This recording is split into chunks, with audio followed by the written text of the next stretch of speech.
ni siku njema, tena njema sana. Baraka zake Mungu zipo juu yetu. Kwa neno lake Mungu yeye alisema atampa Adamu wa kufanana naye.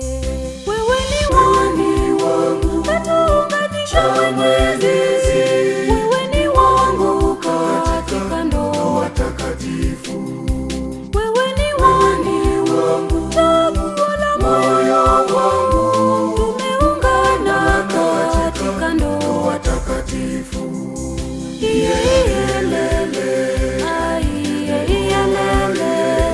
Pendo lake Mungu lidumu ndani yetu.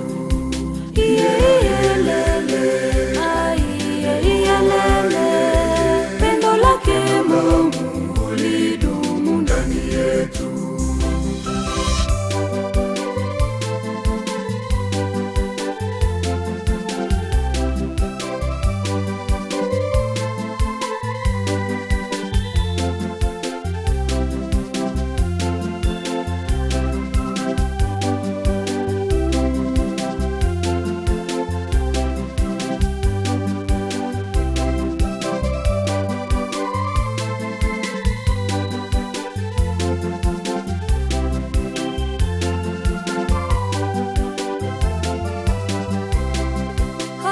Sasa tumekuwa mwili mmoja, na tangu sasa tuambatane kwa pamoja.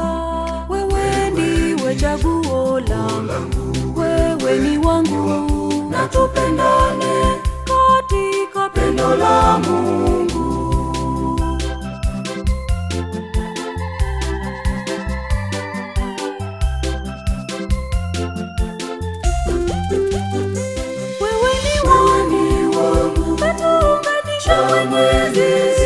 Wewe ni wangu katika ndoa takatifu. Wewe ni wangu, chaguo la moyo wangu. Tumeungana katika ndoa takatifu.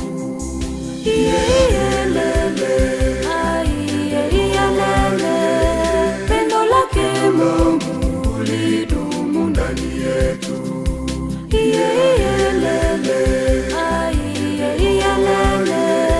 Pendo lake Mungu lidumu ndani yetu.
na wenyewe tuwaombee wasije wakajijengua katika huo uhusiano na Kristo wanaoanza kuingiamo leo na kuendelea. Tukiri dhambi zetu tupate kustahilishwa kuadhimisha mafumbo matakatifu. Namuungamia Mungu Mwenyezi, ndugu zangu, nimekosa kwa mawazo, kwa maneno, kwa vitendo na kwa kutotimiza wajibu. Nimekosa mimi, nimekosa sana.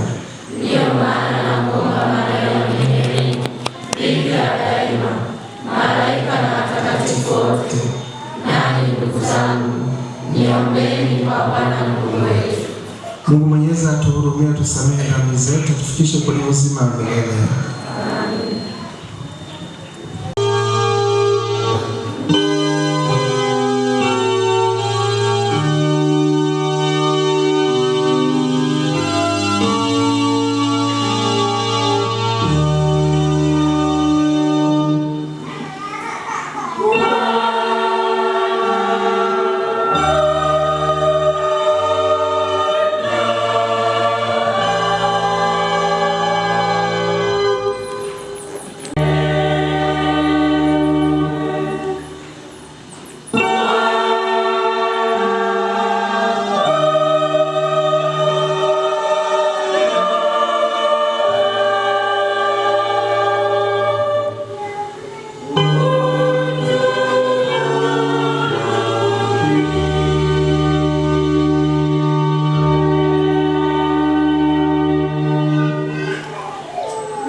Katika moyo mtakatifu Mungu milele na milele.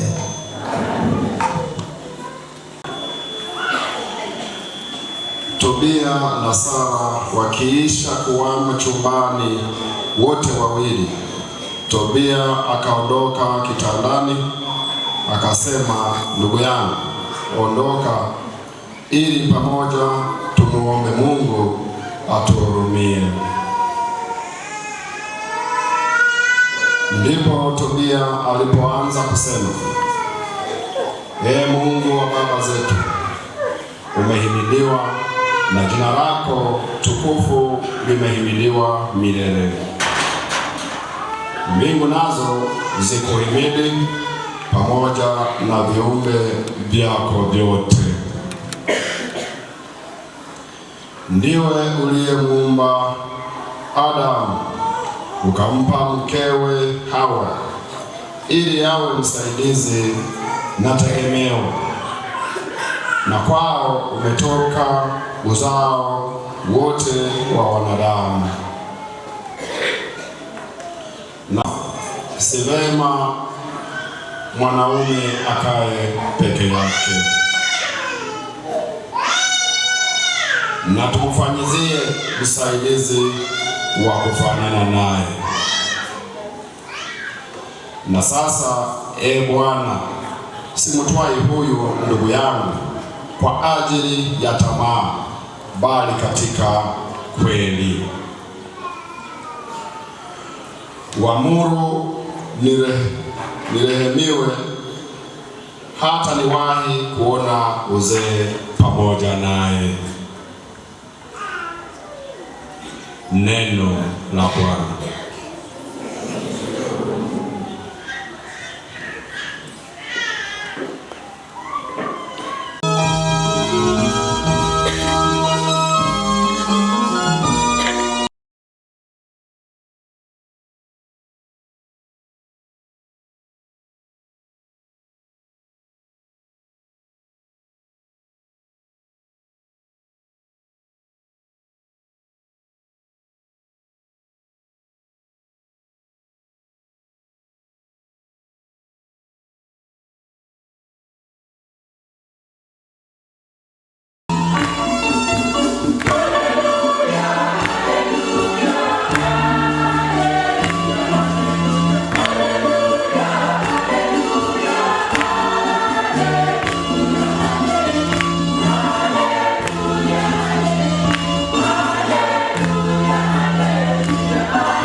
Bwana awe nanyi.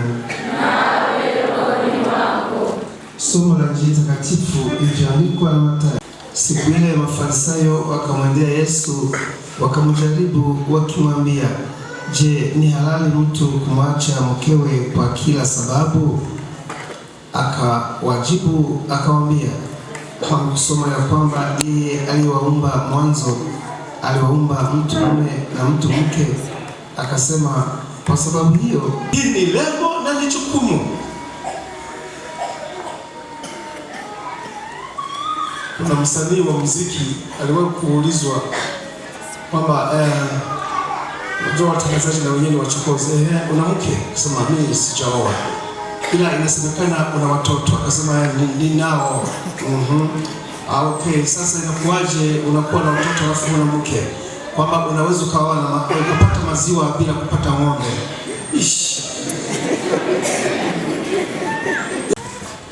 Unamsema mwanadamu. Jamani, hapa Midao tuko kama vile kwenye bonde, si ndio? Kuanzia Rwakinda yote kuja hivi. Akaona si vema akae peke yake, akamuumbia mke. Sasa kuna watu wana maneno, yaani alafu akina mama ndio wenyewe wana maneno. Wanaume mnasema eti hamuwaelewi wanawake wake zenu, si ndio? Hatuwaelewi wake zetu. Kadada kama kasema kwamba mtatuelewaje wakati tulipoumbwa nyinyi mlikuwa mmesinzia? Yeye aliibuka kuwa mjanja, usingizi mzito. Soma kwenye maandiko matakatifu. Hamwezi mkawaelewa kwa kuwa mlikuwa mmesinzia. Tulia, Mungu ndiye anayeendesha hii taasisi. Mungu ndiye anayeendesha hii taasisi. Na ni kwa nia njema. Lengo ambalo sasa ni jukumu. Lengo ambalo sasa ni jukumu ili kizazi hiki kifikishe kizazi kwa kizazi kingine. Mnanipata? Hili ni jukumu. Kwa hiyo hii ya kijana kuzaa ovyo ovyo, ninasema ovyo ovyo, sio utaratibu. Mungu anapenda mtoto azaliwe kwenye familia, baba, mama wajulikane. Sawa? Lengo kizazi hiki kifikishe kizazi kingine kwa kizazi kingine.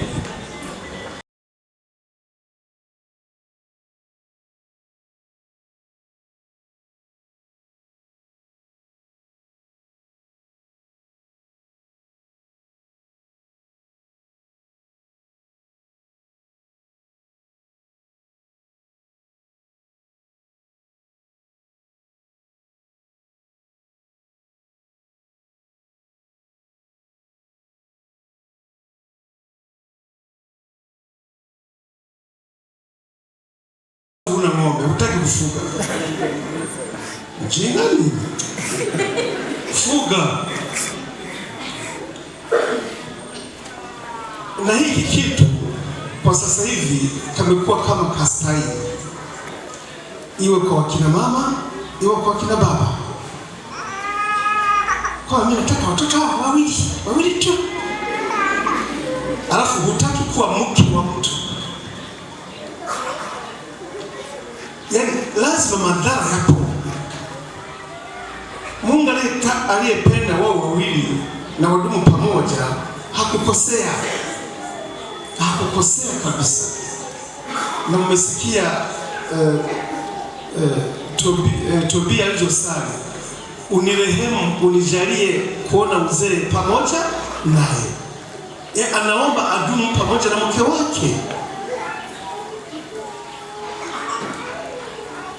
Lengo lingine, uwepo utaratibu katika unyumba.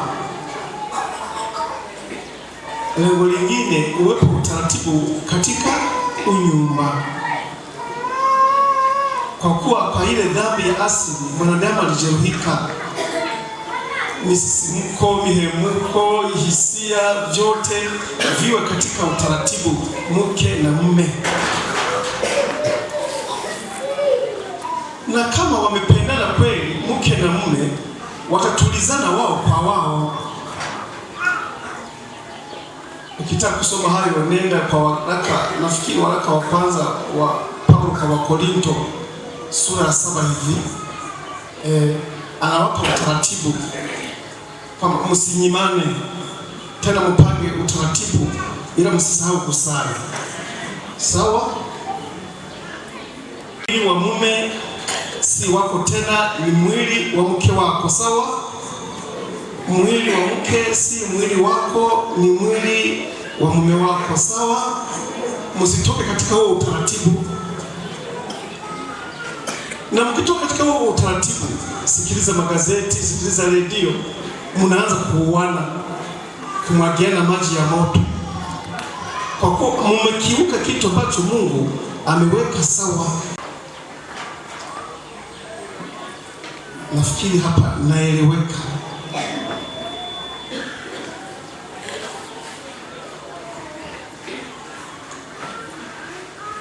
Ndoa ya Kikristo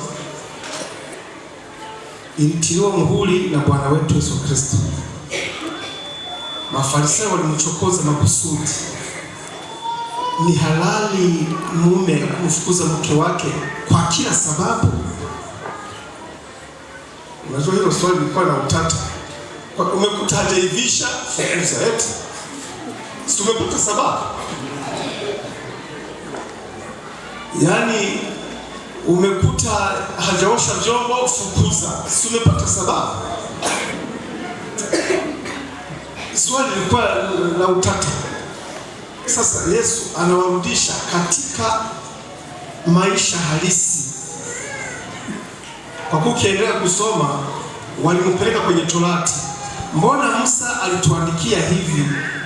Ni swala kumwandikia karatasi kwamba huyu nimemwacha aende. Yesu akawakumbusha aliyewaumba mume akamuumba na mke akaweka pamoja, akasema kwamba wamekuwa si wawili tena bali mwili mmoja.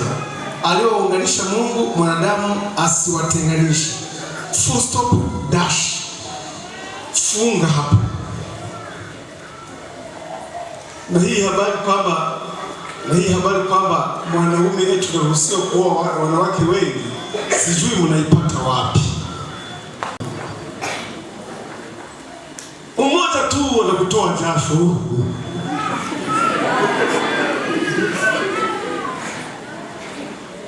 Mimi sijui. Wanasema kwamba yani kazi mwanaume anayoifanya kwa moyo wote bila kufikiria kitu kingine ni hiyo kazi. Eti wakina baba kwamba yani shughulika yani hakuna yani. Unaweza kaenda kulima lakini unakumbuka madeni ya watu, si ndio? Kwamba unaenda mzima. Alafu huyu mshughulikie, chumba kingine kuna mwingine anakusubiri uende, chumba kingine. Waongo. Waongo.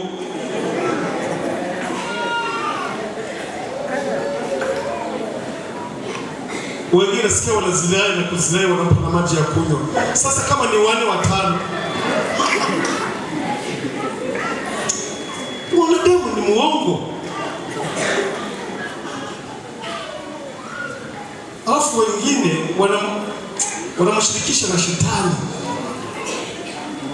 katika kueleza uongo. Mke mmoja, mume mmoja.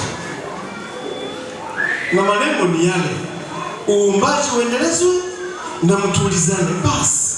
Nje ya hapo mnaenda katika mambo mengine. Ndoa na idumu, ndoa na heshimiwa na watu wote.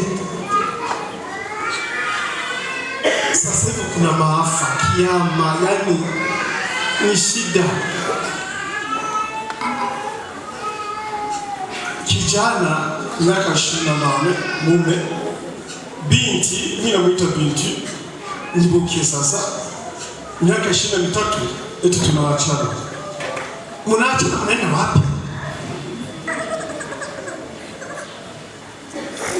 Samahani, nilikuwa nimetenga muda kwa ajili yenu. Wewe dada, usimefanywa send off. Ulifanywa send off, utafanywa. Ukufanywa. Eti ulifanywa send off. Walikufukuza ndugu yangu. Ilikuwa nini? Wakina mama ambao mmeshaolewa mnajua. Ukijidanganya kama unaenda nyumbani kule, kuna kadada kadogo. Hivi dada, utarudi kwako lini? Kabisa. Kwa maana hili toto lako mrudi kwenu. Yaani unahama kabisa mzima. Na maandiko matakatifu yamesisitiza. Na kuanzia leo mmekuwa watu wazima. Wewe asiwepo mtu anakuita mshikaji, wewe mshikaji, wewe ni mume wa mtu. Mshikaji tena.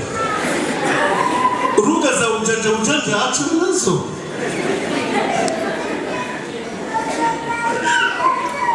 Mwanzo yani lugha yani ya mume na mke. Uko zamani kidogo maisha yalikuwa maisha, wanandoa walikuwa hawaitani kwa majina eti. Mnatafuta lugha nzuri. Mimi sijui niwe nafundisha upya.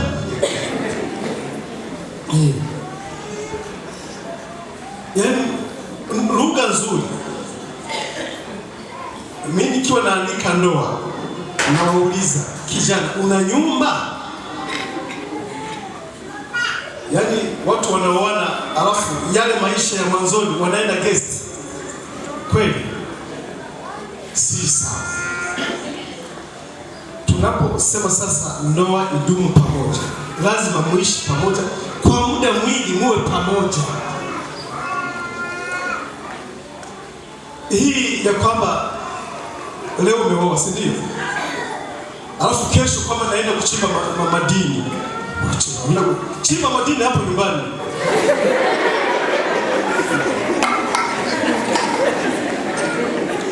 Kama sasa tutaishije bila mimi kwenda kutafuta? Endapo utalazimika kwenda uende naye.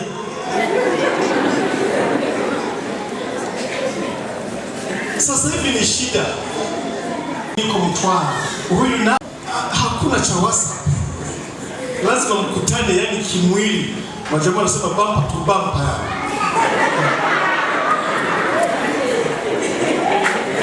Muwe pamoja muda mwingi.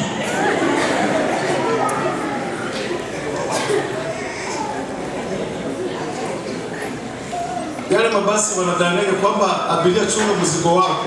Wanadanganya mzigo uko kwenye buti au utauchungaje? Sasa yani wewe chunga mtu wako. Bennett. Hii inaeleweka na Luka. Sasa hivi wahubiri wamekuwa wengi. Kuna jamaa alitoa ufahamu kwamba ndoa ya kanisani haihitajiki. Huyu mtu sijui alitumia roho ipi,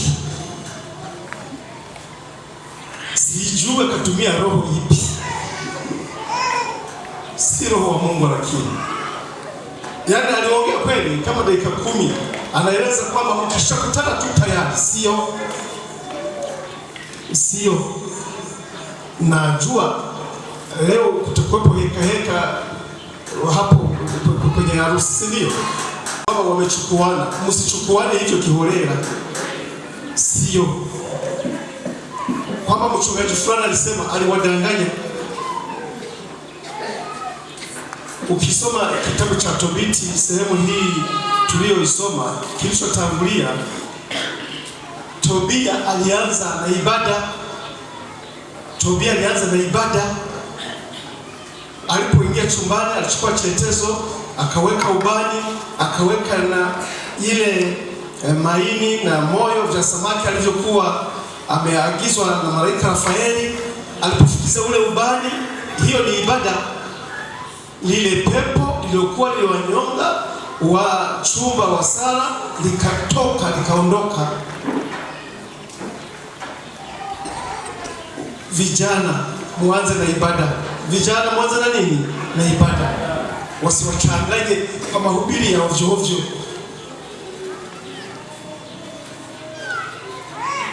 Anza na ibada. Na sala zipo. Sasa zaidi ya hapo, tuseme kuna aina ya ndoa 3. Kuna ndoa ile ya kimira.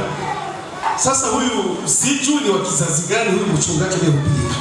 Hata zamani si kwamba walikuwa wanachukuana hivi. Lazima siku ya harusi ilikuwepo, binti wanamsindikiza kabisa. Na usiposindikizwa, walikuwa na maneno waliokuwa wanasema waligemuye pigemura pichana n'ibiyoga bibihishe.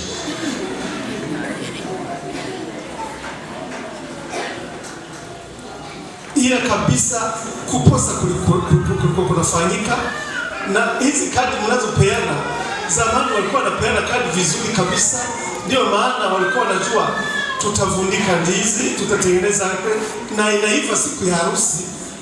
Kweli si kweli? Sasa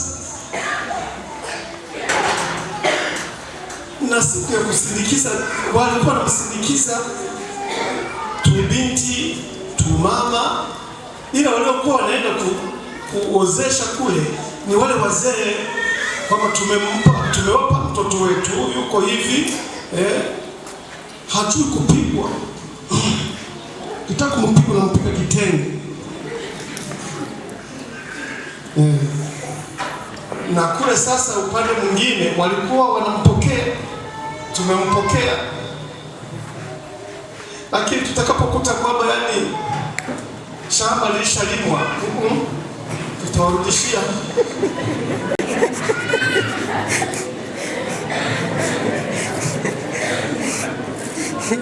Na hii ni ndoa ya kimila. Ndoa nyingine ni ya kiserikali. Kama serikali natambua ndoa siku ya hawa waanze kuishi, wewe mchungaji unaanzia wapi kama mnakutana tu? Sasa kuna na ndoa ya dini zozote zenye maana. Huyu mchungaji sijui na mwabudu Mungu yupi.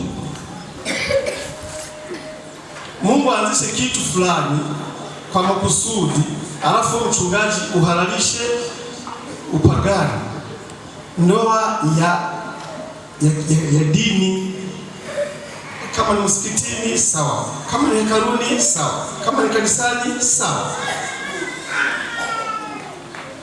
Haya lazima tuyaseme kusudi msije mkafikiri hawa ambao wana mitandao na kuhubiri wanavyotaka kwamba ndio wanaosema ukweli. Ukweli ndio huu. Anza na baraka. Anza na nini? Na baraka. Tumsifu Yesu Kristo. Haya maneno mawili, uumbaji uendelezwe na kutulizana katika hisia zote,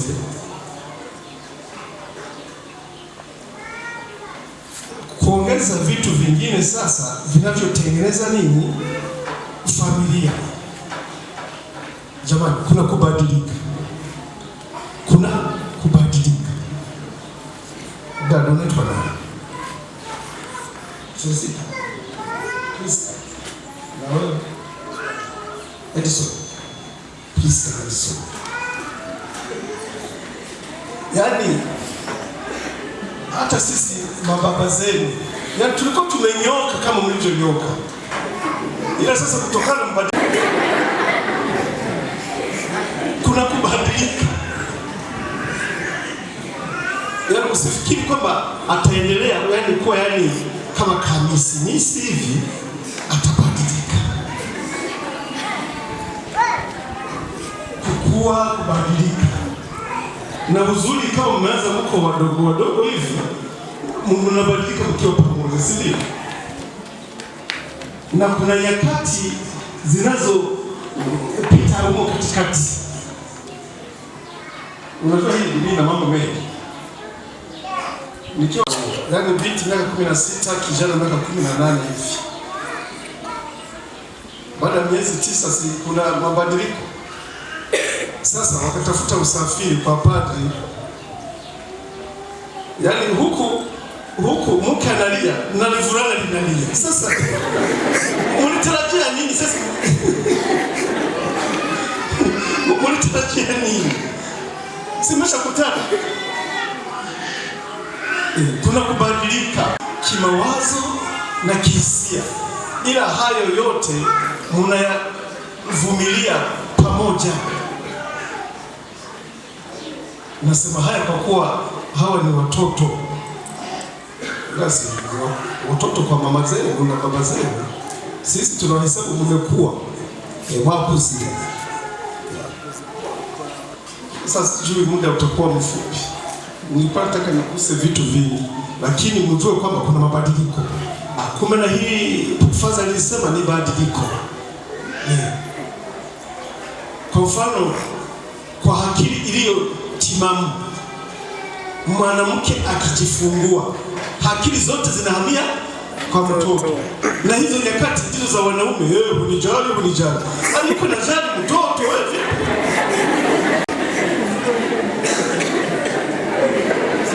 Na wewe akili inabidi hamia kwa mtoto.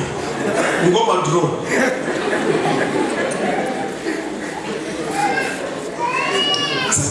Mke wako amejifungua, yuko na anawekea mtoto, wewe uko kwenye Simba na Yanga huko, unakuja na vijasho chako, unijali. Kuna vingine kwenu vitakuwa vipi? Wala yani hapa nakwambia mapema, wala usimuulize baba yako, utakumbuka Father aliniambia ni mabadiliko. Mabadiliko. Nasikia kwa mfano wakina mama wakiwa na mimba, kuna wakati anakupenda sana kiasi kwamba kama haupo anavaa ka t-shirt kama au anasikiliza kaharufu kama. Ni mabadiliko. Kwa mfano ukikuta amevaa t-shirt yako usihangaike. Utajua ni nini? Ni mabadiliko. Kuna na wakati wa kutema, mtafutie kopo. Wewe mwenyewe mke wangu nimeleta kopo, tema hapa. Ni mabadiliko. Ni nini? Ni ya muda yanaisha.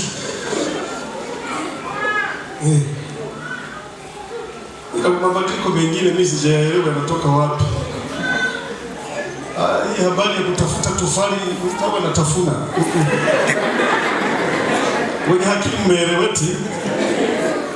Ukiona mmekuwa hivyo, mlete tumuondolee hilo pepo. Usimpe tofali, tafuta mayai. Anakuwa amekosa madini. Eti. Usitafute tofali, mtafutie nini? Mayai. Kwa mke wangu achana na udongo, kula yai. Eti. Ni mabadiliko. Munisikilize, wake ni najitoa aibu yani niwaambie, maka wengine mtu hawatawaambia.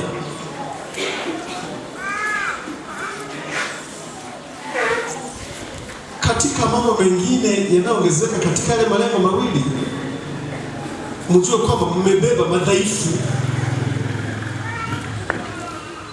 Mbeba madhaifu, kila mmoja ana udhaifu wake, lakini ukishakubali kwamba hili dhaifu la huyu nalibeba, hakuna shida.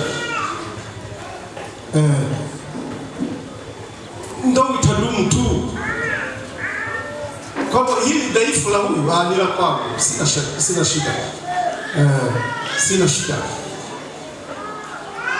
Kuna madhaifu mengine ni makali. Kuna baba na mama walikuwa wanaishi kijijini. Sasa mke alikuwa dhaifu, akinywa kikombe kimoja tu cha kwete ameshalewa. Sasa baba alikuwa anaenda anamweka mgongoni, anampeleka nyumbani. Wewe, nimebeba mke wangu. Nimebeba. Kuna maneno mazuri tu yanayoweza kuwasaidia. Ukitaka kumkanya mke wako, mkanye kwa hekima. Yaani, alafu au akifanya vizuri mpongeze. Anasema kwa kila mmoja,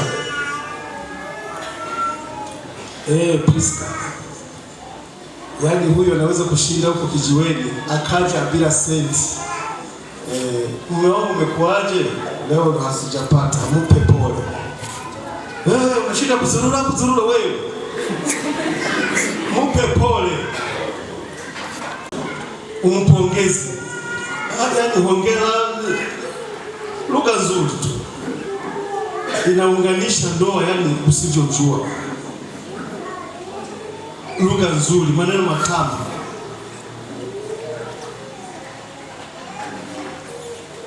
Yale mabaya sasa utanikuta parokiani, nitawaambia kwamba hili mukiligusa hili, au niwaambie sasa hivi. Acha niseme.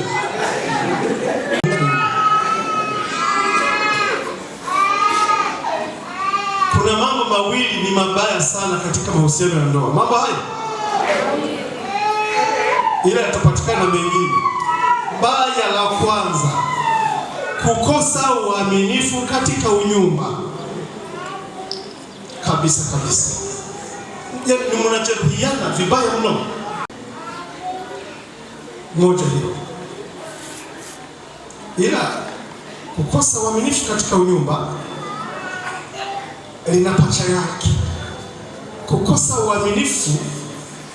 uaminifu katika vitu mnavyovuna pamoja. Sasa hivi kuna wanawake tapeli kweli.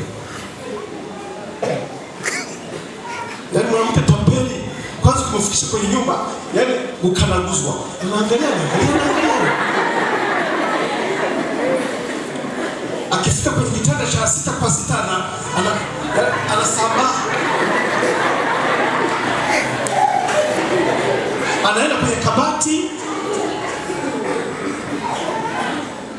Baada ya miezi 6 tunaachana. Tunagawana mali. Ulikuja nazo wewe? Na ulimwengu ulichoharibika. Mwanamke akikutangulia kituoni, wewe ukifika ni pili. Munisikilize basi. Hakuna ndani. Umeshamtesa mke wako lini? Afu yani wakina mama ni wasanii. Akifika kituoni kwanza analia kweli. Tunagawana mali. Umeshanielewa? Uaminifu katika unyumba na uaminifu katika mali. Hivi vitu mkikosa uaminifu katika hilo, ndoa inaninginia. Ndoa haijakaa, inafanyaje? Inaninginia.